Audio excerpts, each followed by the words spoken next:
Hey guys, I'm Davey Wavy, and one of the things that I absolutely love about my job is that I get to interview many of the porn stars and work with and film with a lot of the porn stars that I also have jerked off to. I don't know how else to say it.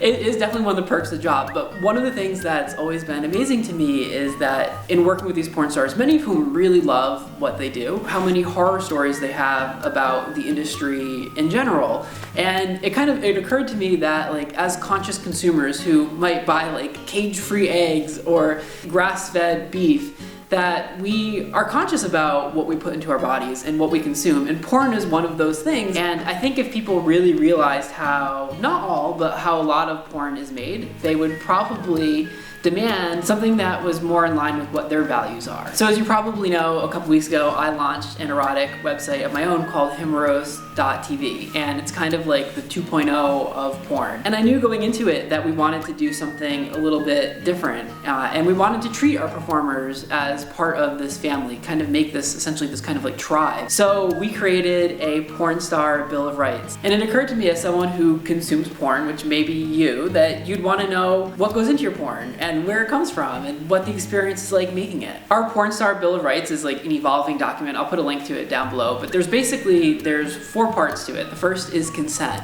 And this is huge because a lot of times the models that you see aren't necessarily into what they're doing or into their partner. So we want consent in like all aspects of what we're filming. We're trying to capture the real deal. And so having consent and having everyone really bought into this idea is a really important aspect of that. The second part is fair pay, that the models who we work with get a fair, livable wage. You'd be amazed at how little some performers are paid for the scenes they do, or not paid if things don't go well. And that's just not how we want to participate with the people who make our work possible. The third part is no performance enhancing drugs. I can't tell you how many times I've heard stories of like porn stars literally using needles to inject drugs into their dicks to keep an erection. Now I don't know about you, but I don't want to put a needle anywhere near my dick, and so I would not ever want our models to be expected to do the same. And last but not least, we have kind of this zero pressure policy, which is like, you know, in real life, things don't always go as you're planned, and maybe you don't get an erection or whatever,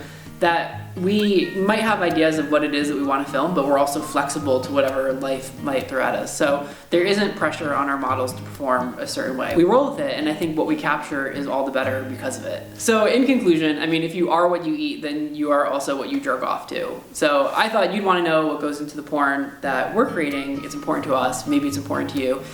If you haven't checked it out already, it's Himeros.tv, Himeros.tv. I can't link to it because it's super explicit.